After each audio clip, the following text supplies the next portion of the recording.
Hey everybody, and welcome to Behind the Screen. Yay, our camera's working still.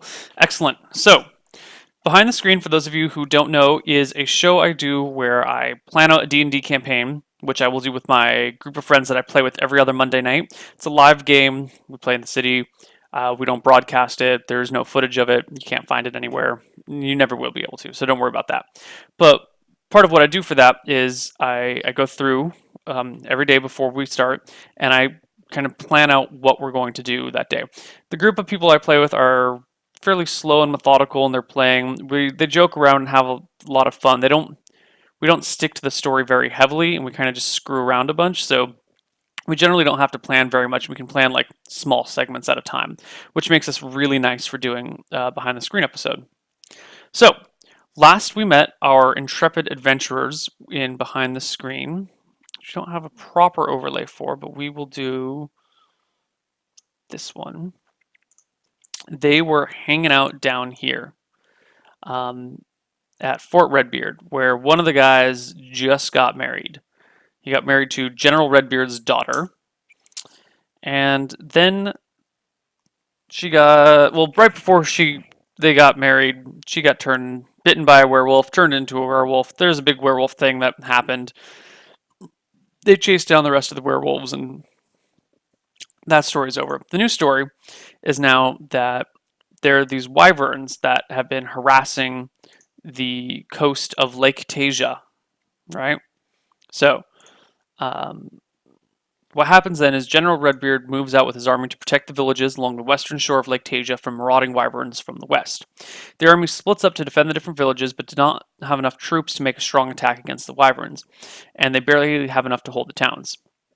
Wyverns are fast and agile, so the army has a hard time catching them. General Redbeard sends, or no. The army then sends a group of knights to deal with the Wyverns' lair, but the mountain path is too treacherous to actually get to the Wyverns, and the Wyverns are just like harass the band as they approach. They have to pull back. General Redbeard sent a message back to the party asking for their help. And the message says, "My dearest son-in-law, as you know, I have deployed my men to hold the western lake shore against the marauding Wyverns. All goes well as we keep the people safe, but the Wyverns are held up in the mountains where my knights cannot get to them. We have spoken on many times of your climbing experience, so I call upon you to gather your friends and climb into the mountains and slay these wyverns while we protect the cities. I know you will not disappoint me, son-in-law." So they get guilt tripped into helping kill all these wyverns, basically.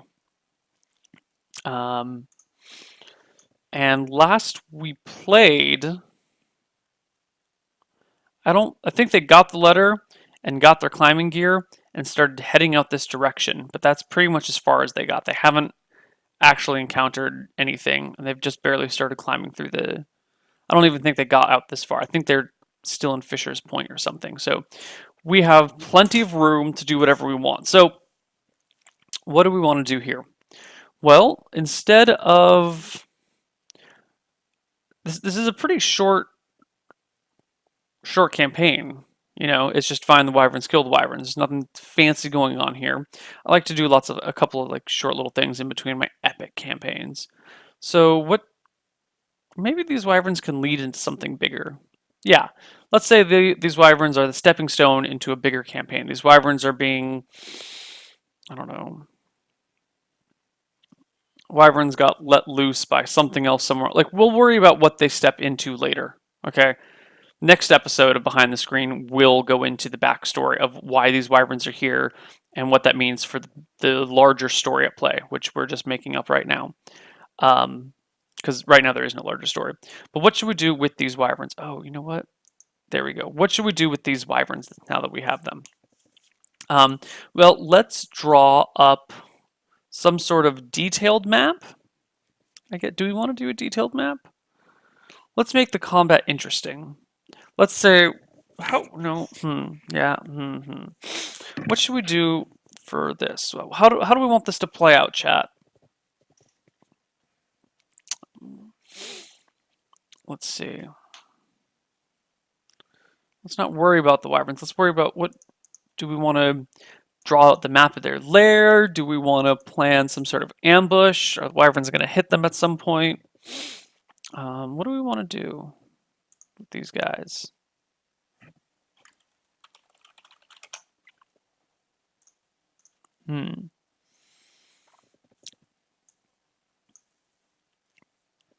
So, well, as part of this, let's investigate what it means to be a wyvern a little bit more.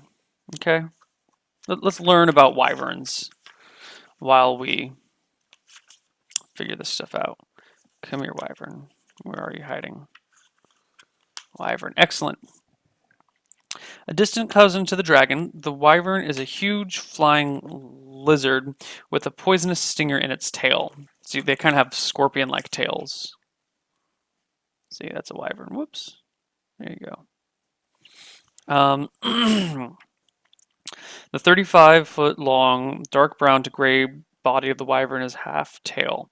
Leathery bat-like wings cover 50 feet from tip to tip. The head alone is 4 feet long and filled with sharp, long teeth.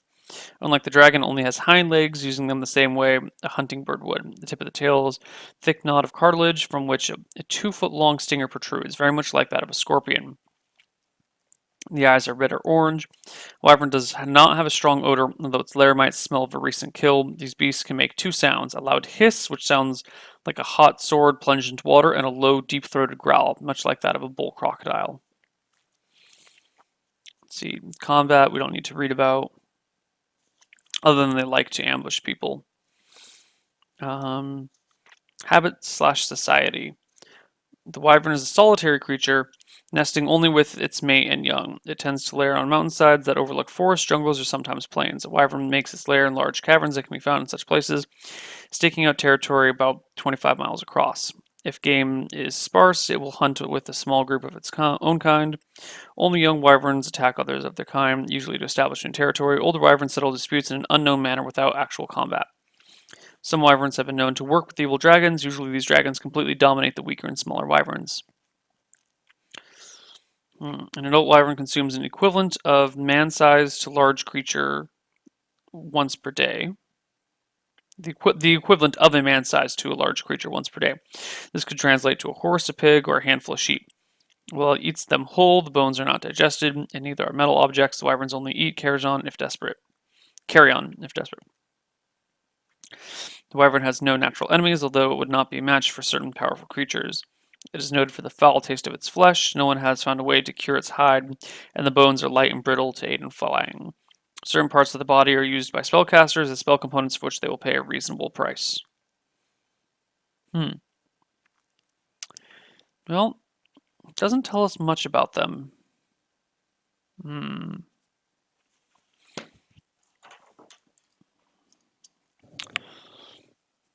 We don't have to worry about why the wyverns are doing what they're doing. For now, there's wyverns that are marauding the lakeside. We'll deal with the why and what and how and where. Well, the why and the what and the how later. Right now, we just want to figure out what should we plan, because we don't actually need.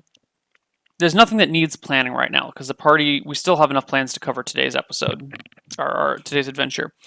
But what we should do is figure out what we're going to do. And we should figure out some sort of specific, like draw a battle map or draw a map of their cave, or somehow use this time to further something that they will do today, add more detail. So let's say we've got all these troops stationed on the west coast of this lake. A lot of troops. And they're all under the control of General Redbeard. And the troops are just kind of hanging out, waiting for the wyvern to come, in which case they'll shoot at the wyverns, of which there are D6 wyverns.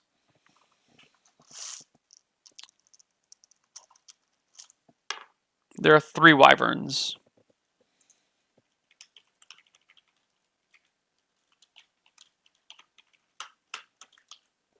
There are 3 wyverns.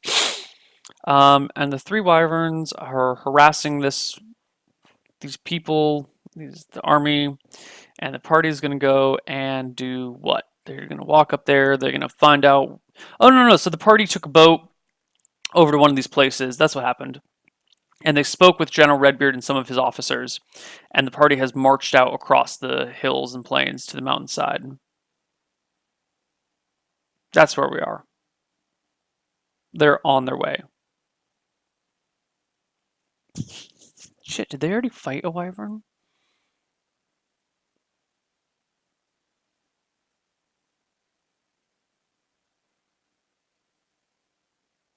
No.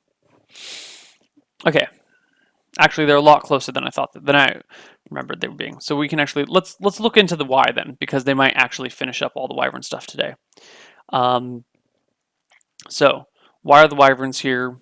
Let's set them on the course for something more interesting. So we got to start working on a cool new storyline. We need a big bad enemy for this big storyline, one that for some reason can play with Wyverns, right? Well, we could use this new area right here that we just made today. Maybe there is a...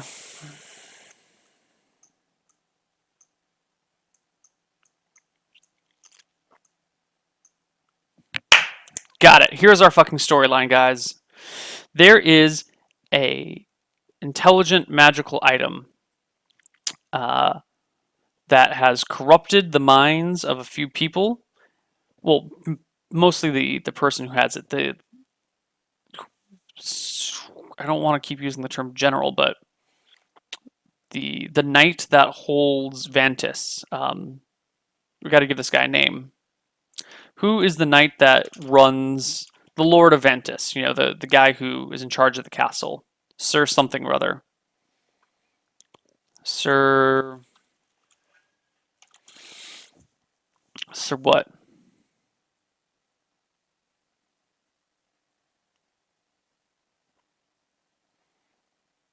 Hmm.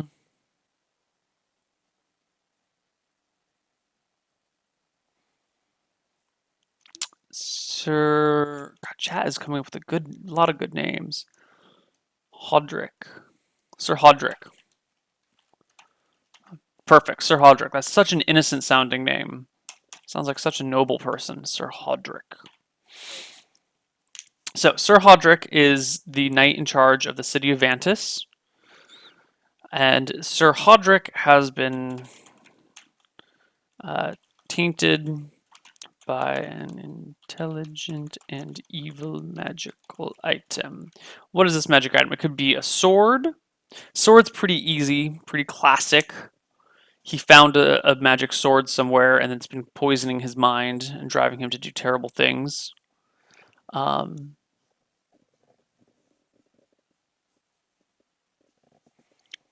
But I kind of prefer some sort of orb, actually. I prefer something that he doesn't carry on him, some sort of like intelligent magic item that he secrets away somewhere and then like has to sneak off to go visit this like intelligent evil thing, and then he can bring other people and that thing can like corrupt many minds. I think it should be some sort of evil orb. Intelligent and evil magic orb. He recovered it in an expedition to the north and has since hidden it away behind the Frost Falls. Yes, there is going to be a little hidden fort. Not really a fort, but a hidden thingy behind the Frost Falls. I mean, it's like a lake with this frost waterfall that comes down that freezes sometimes, and you can sneak behind it if you know the right path.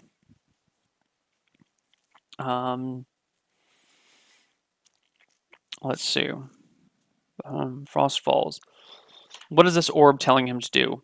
And what does this have to do with Wyverns?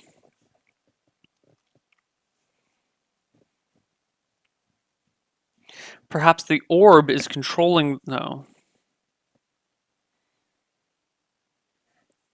Wyverns. Wyverns are lowly intelligent. They cannot speak. They don't...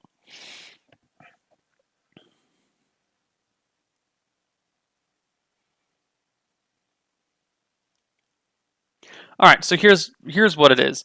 The Wyverns are here because the dragon, the good dragon that used to dwell in these mountains, has been killed by Sir Hodrick.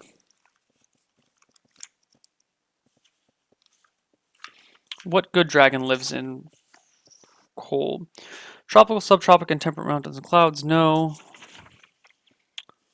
Which metallic dragon lives in kind of cold mountains? No, not arid plains and desert. Tropical, subtropical. arid and temperate. Tropical, subtropical, temperate mountains. Well, fuck it, let's do silver. There was a silver dragon living in the cloud in that mountains. All right. This is not lore, but well, it's all the same world, but this takes place hundreds and hundreds of years before roleplay.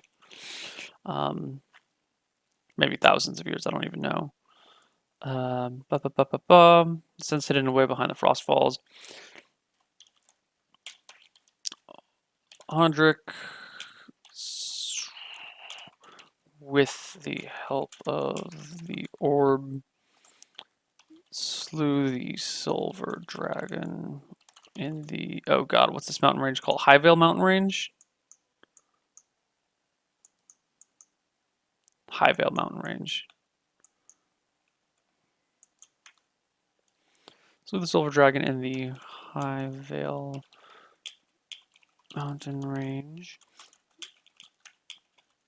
which has since led to a pack of wyverns, establishing it as their home.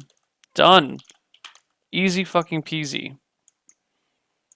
So, the wyverns are here because the silver dragon that used to live here is dead, and now they can move in and kind of like take over. They don't take over the silver dragon's lair. The lair has already been looted by this guy, this jackass. Excellent.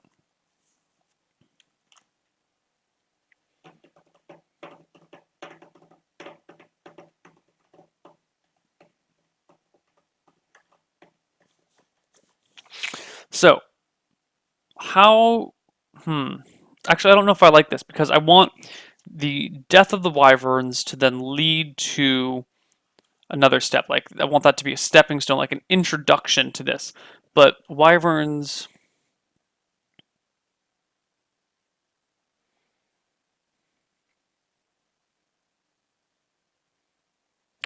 Here we go.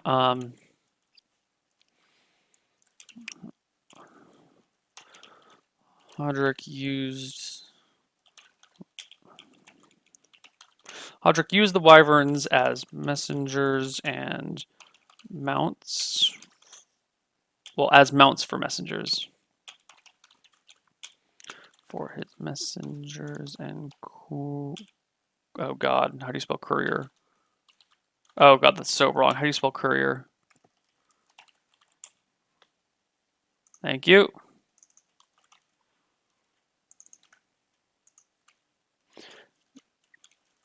Messengers and couriers.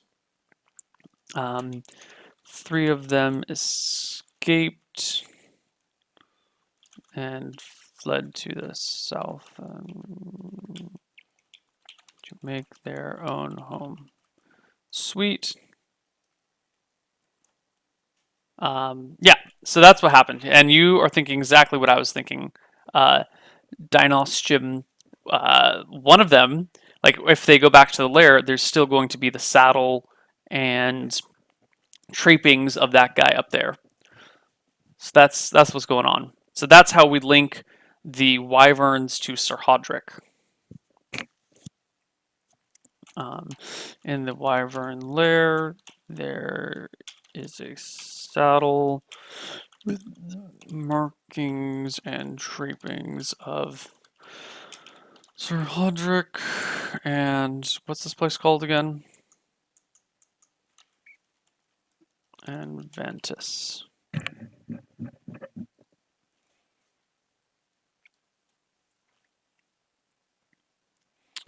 I told you, he got the orb on an expedition to the north. That's how he got the orb. He found it hidden in some treasure lair far, far to the north.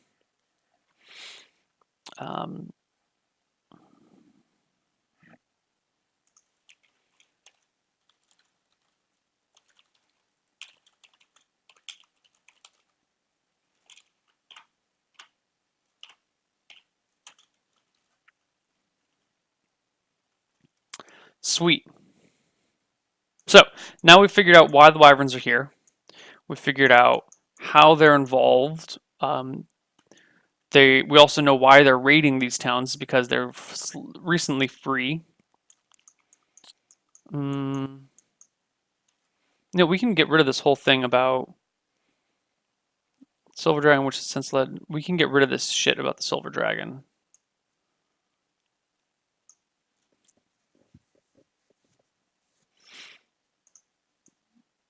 Yeah, we're gonna get rid of that bit.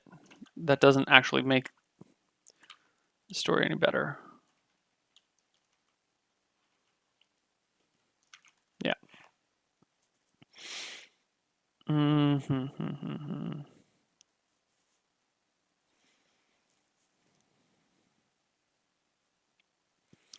So I know, but we'll put in dragons where we need them. I don't want dragons like everywhere. Dragons should be a rare and amazing thing.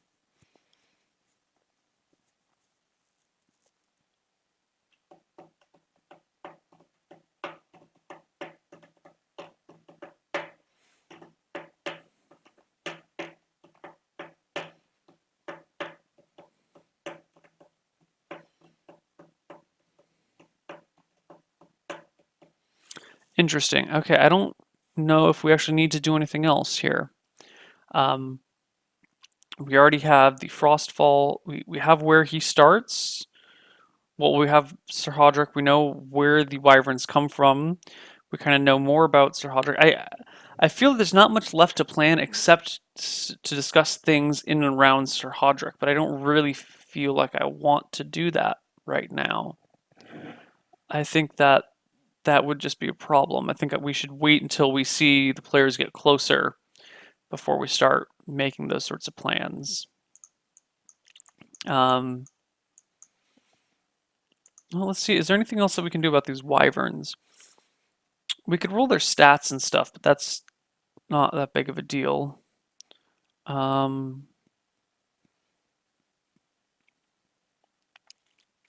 We should plan out some sort of cool ambush that they're like the Wyverns are going to see the party coming up the mountain towards where they are. Like that's already written in here that when they sent people to go deal with the Wyverns, here we go.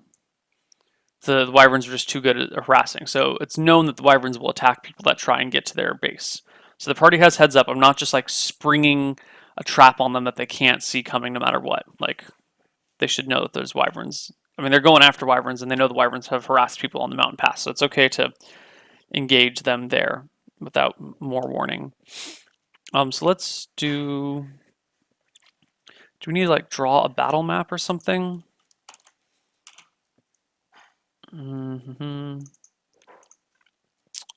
So let's see. We have so we've got mountain here. Let's say we've got a Wyvern nest up here.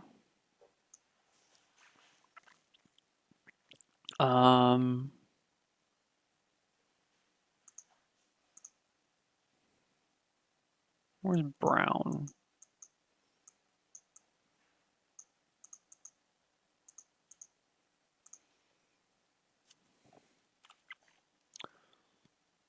Let's see, here's the row. How do you get to the Wyvern? I guess you really just have to scale. So let's say there's a path that runs along the mountain like this. And then you kind of have to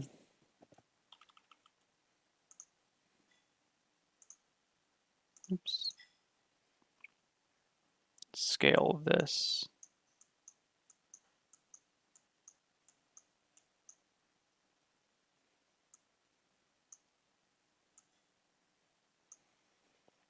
Which can be, what, 80 feet?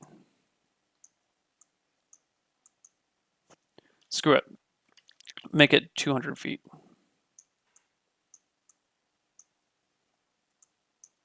So there's a 200-foot climb, free climb that they have to do. I guess they could bring ropes and shit. But to get there, this is going to be 600 feet of elevation that they have to go up, which is not a lot. You can do 600 feet in a day, easy, like in a few minutes. not a few minutes, but no, you have to do 1,000-foot elevation. No problem. Again, something simple and easy to do. 1,000-foot elevation that they climb up this pass. Then they have to do a 200-foot free climb to get to the Wyvern's lair. Now, is there any other way in? How close is the Wyvern's lair to the roof, or not the roof, the top of the mountains? Is there anything on the sides? Is there any way that they could approach from a side? Yeah, let's say that this is actually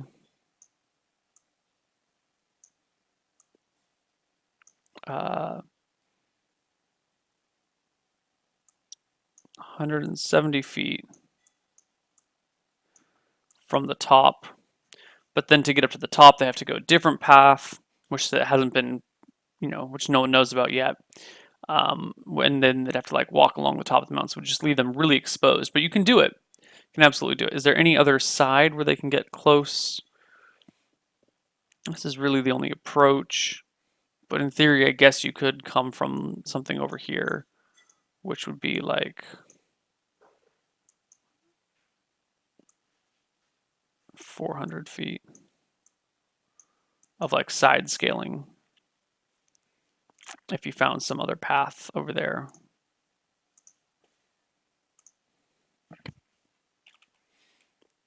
Have some other path off the side like that. And some other path that leads to the top.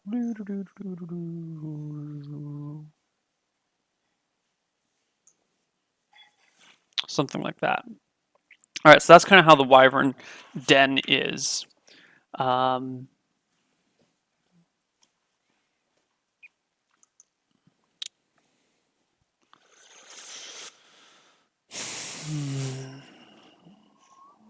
Thankfully, they don't have dimensional folding or whatever the hell spell that is that JP keeps using to ruin my campaigns.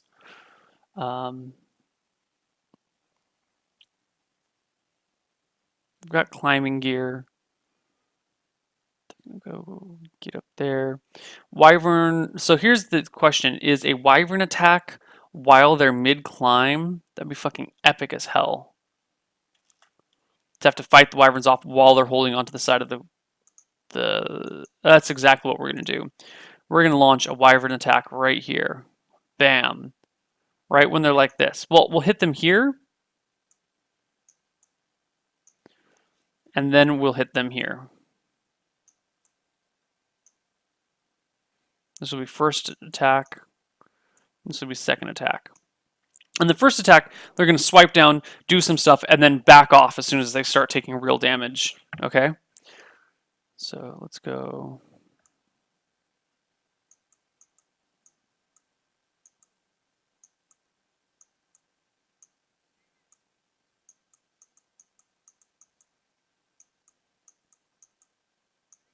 There, Wyvern attack 1, Wyvern attack 2. Wyverns will not stay long and engage at spot 1. They'll attack, and then once they start taking damage, or think that once they feel that the party is actually a threat, they'll back off and flee. And then they'll wait for the party to start climbing into their lair, and then they'll just attack them on the side of the cliff while they're like climbing, which would be interesting as fuck. Because then the fighter might be able to like use his hand, like sword one-handed, to like fight off the Wyverns. The ranger is going to have a hell of a time using his bow. Luckily, the party members are actually experienced rock climbers, like very experienced rock climbers. So they'll let me know whether or not, we can have a realistic rock climbing experience here, which would be great. I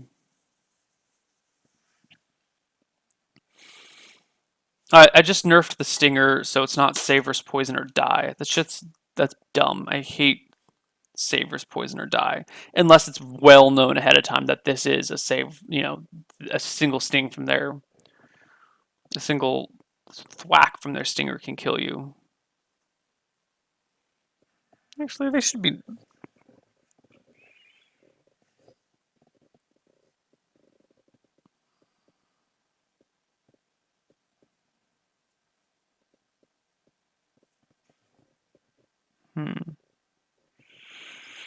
Okay.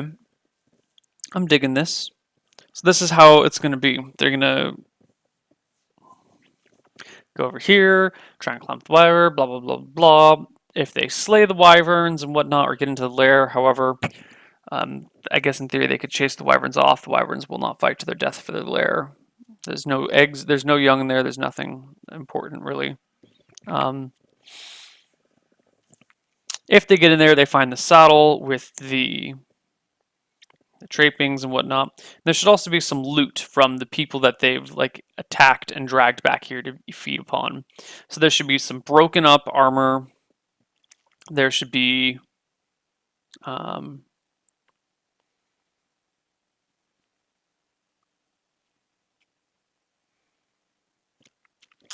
money.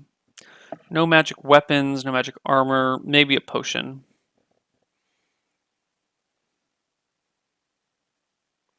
Yeah, so we're gonna say their lair. Ba-da-ba-da-ba-da-ba-da-ba. Oops.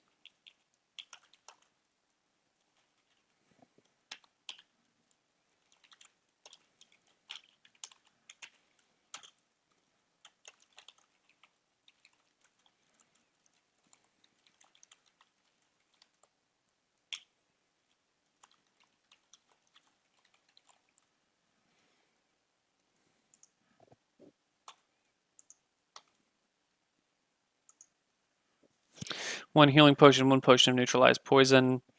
Anything else it should have? I think this is pretty good.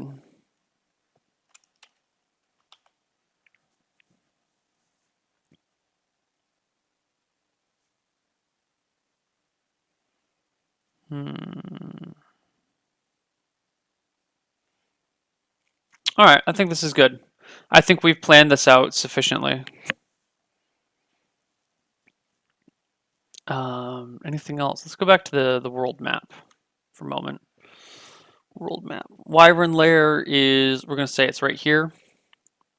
This is a many day journey across the open hills, which are slow going. Anything else? Yeah, there should be some other shit that happens while they approach the Wyvern. It shouldn't just be walk from town to Wyvern, GG. Let's throw another encounter at them. Something unrelated, just like a wild. They encounter what's something that lives in the mountains, huh?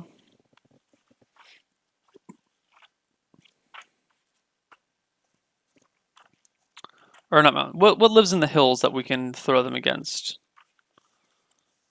They a hill giant?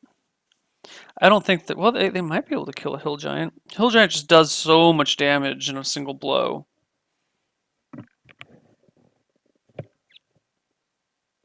Yeah, I can't give them a hill giant. Giant bears, cave bear. All right, let's look up bear. Let's see what sort of bears they live in the hills. Come on, bear. There we go. Cave bear. Yeah, we could put them against a pair of cave bears.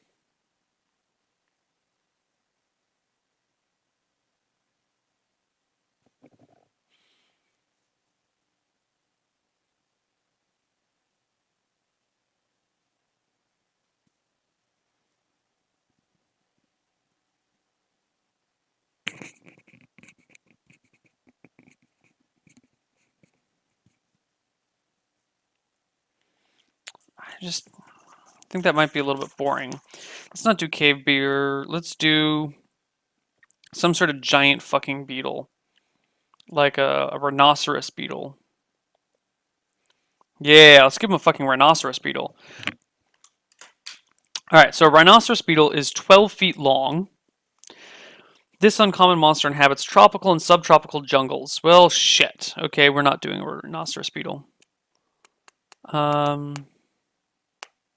A boring beetle. Boring as in drilling into things, not lame. Boring beetles feed on rotting wood and similar organic material, so they're usually found individually inside huge trees or massed in underground tunnel complexes. But it says any land. Shit.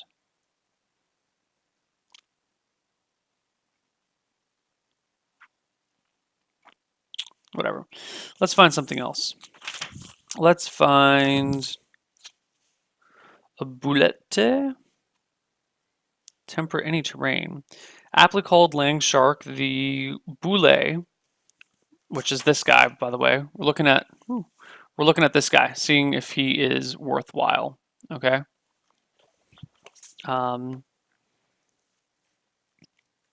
Is a terrifying predator that lives only to eat. The boule is universally shunned even by other monsters. It is rumored that the boule is a cross between an armadillo and a snapping turtle, but this is only conjecture. The boule's head and hind portions are blue-brown. They are covered with plates and scales ranging from gray-blue to blue-green. Nails and teeth are dull ivory. The area around the eyes is brown-black. The eyes are yellowish and the pupils are blue-green.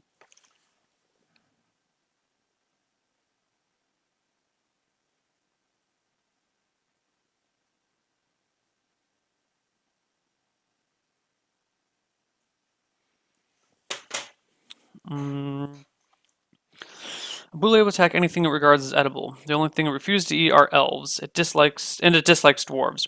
The boule is always hungry and constantly roaming its territory in search of food. When burrowing underground, the land shark relies on vibrations to detect prey. When it senses something edible, it senses movement. The boule breaks to the surface crest first and begins its attack. The land shark has a temperament akin to a wolverine. Stupid, mean, and fearless. Awesome. The size, strength, and numbers of its opponents mean nothing. The boule always attacks, choosing its target as the easiest or closest prey. When attacking, the boule employs large jaws and front teeth. It has 3 different armor classes. Interesting. The land shark can jump up to 8 feet with blinding speed, and this does this to escape if cornered or injured. While in the air, the boule strikes with all 4 feet, causing 3d6 points of damage for each of the rear feet as well. Holy shit. The land shark has 2 vulnerable areas. The shell under its crest is only AC 14, but it is only raised during intense combat. And the region of the boule's eyes is AC 16, but this is overall small area, only about 8 inches. What do you mean the area under its crest? So its normal AC is 22. The shell under its crest is AC 14, and the eyes are AC 16. What the hell does under the crest mean? But it is only raised during intense combat. The fuck does that mean? The land shark has 2 vulnerable areas. The shell under its crest is only AC 14, but it is only raised during intense combat.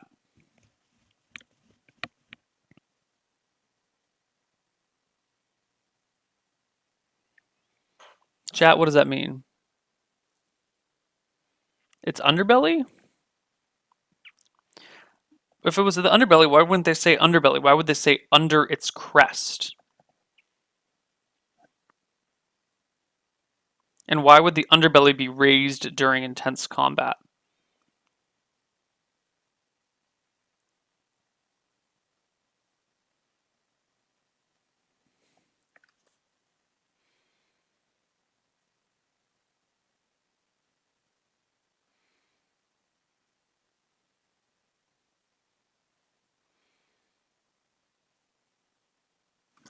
Let's see if if Google can't tell us more about this creature.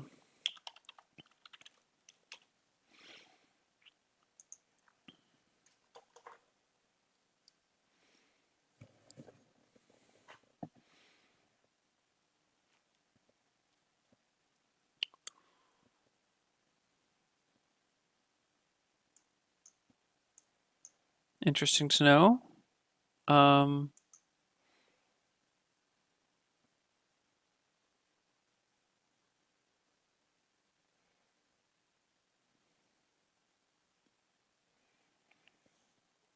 Okay, still. Hmm. Hmm.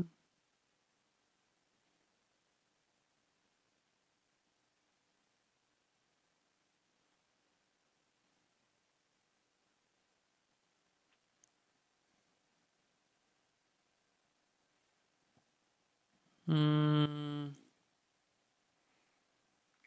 Damn it.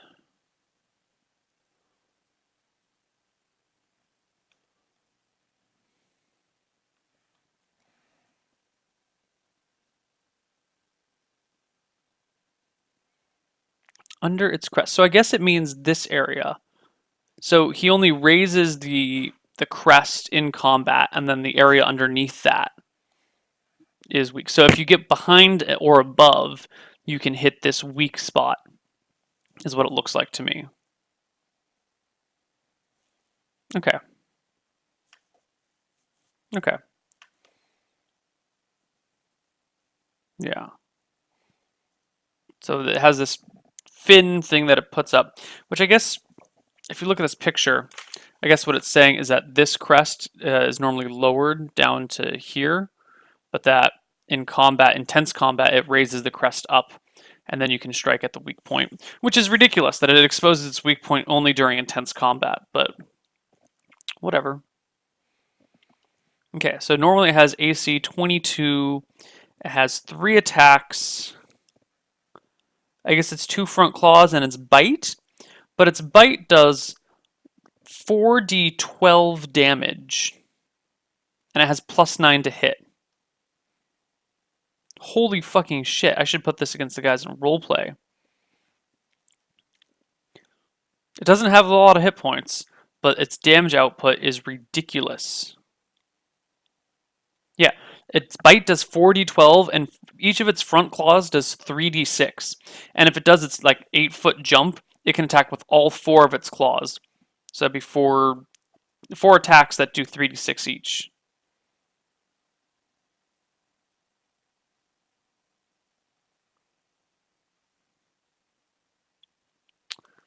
Yeah. Yeah, so normally it does bite attack and 2 claw attacks.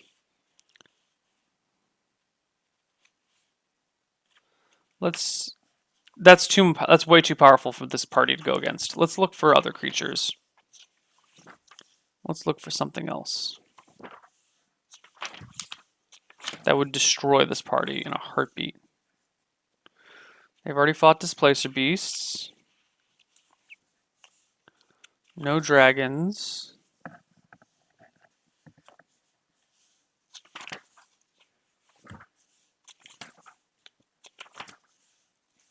No giants, no golems,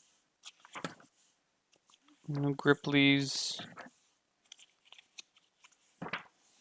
no man scorpions, no muck dwellers, they're too small. No mycenoids. No sogwings. Snakes? Is there a giant fucking snake that they could fight? No, there's no giant fucking snakes they could fight. I want like a 60-foot snake that they could battle. That'd be sweet. Ooh, they could fight an evil sphinx. Hello.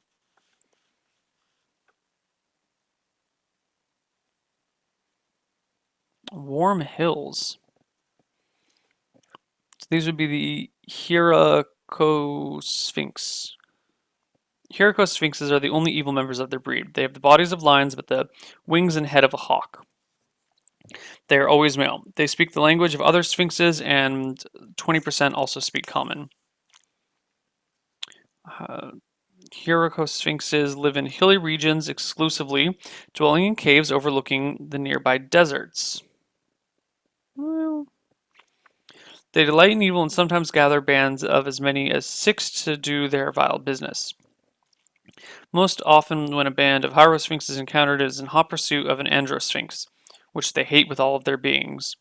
Only in numbers can they hope to defeat so powerful an adversary, and these sphinxes never believe in honor or playing fair.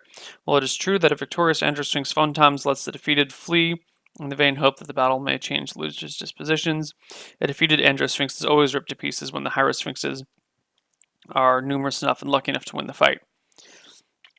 Hierosphinxes also spend much of their time searching for a Gynosphinx to mate with, but prefer to kill an Androsphinx and inhabit its lair until a Gynosphinx eventually arrives, usually by following old legends and rumors. It is worthwhile to note that there are more Hierosphinxes than Cyrosphinxes. Alright. We have to get into the whole Sphinx fucking lore here. There's 4 different types of Sphinxes. You got the Androsphinx, which are the good ones, are the typical huge winged creatures with the bodies of male lions and man-like features. They can speak languages, blah, blah, blah, blah, blah. Then we come up to the Cyrosphinxes. They have the bodies of winged lions, but they have the head of rams. They're always male. They can speak their own dialect of Sphinx, as well as that spoke by Androsphinxes and Gynosphinxes in the language of animals.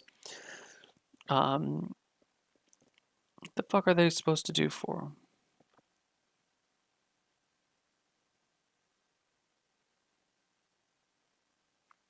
I guess they're just their own dudes. And then you have the Gynosphinxes, which are the female counterpart. Blah,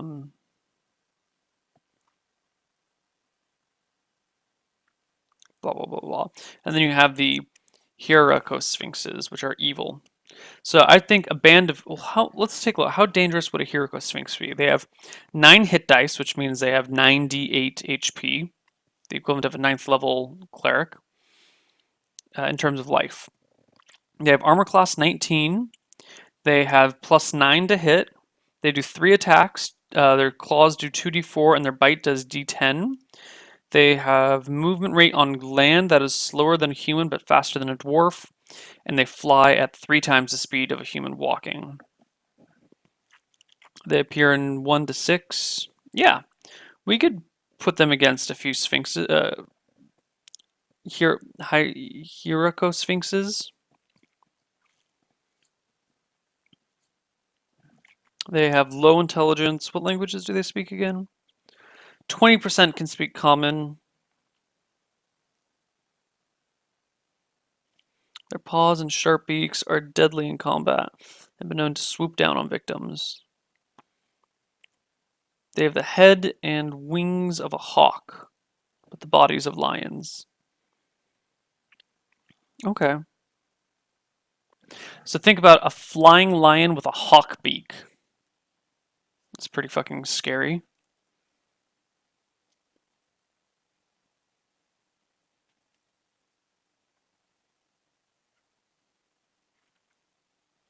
Yeah. We'll do Hierocosphinx. So they'll get ambushed by, not ambushed, but attacked by a band of Hierocosphinxes.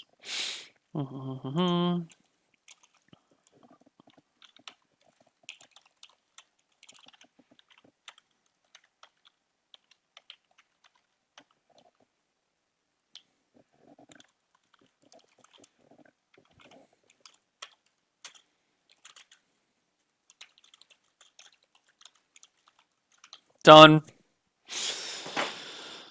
No, these sphinxes do not riddle. These are the evil, malevolent sphinxes that just run around trying to kill shit. The other sphinxes can give riddles. The female one, will give riddles.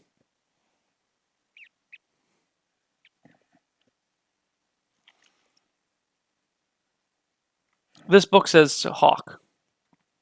So. Okay. That's it. That's it for behind the screen. We're done. So thanks guys for watching. See, today's Monday. Tomorrow there is nothing happening. I have tomorrow off. Oh my god. I'm probably just going to stream or do something fun tomorrow because I don't have any shows planned. Wednesday is going to be Mafia. And Thursday is going to be a combination between Roleplay Eben and a super secret special version of one-shots, which I'm not really ready for yet. And then Friday we have nothing, and Saturday we have nothing, and Sunday we have roleplay again. All right. Yeah, we're doing something different for one-shots on Thursday. We're doing something different. As always, you can follow me on Twitter, or you can check out my stuff on r/Reddit, or on our twitch.tv/Koivu, which is where you're watching this now, unless you're watching this on YouTube.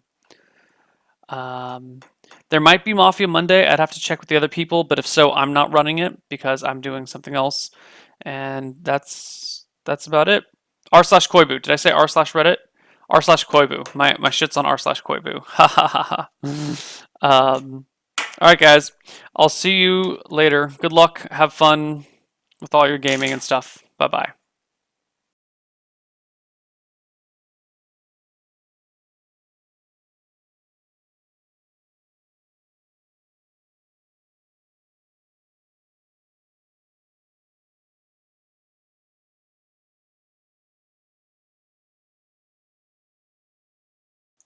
Also, if you haven't subbed to me, you should totally sub to me right now.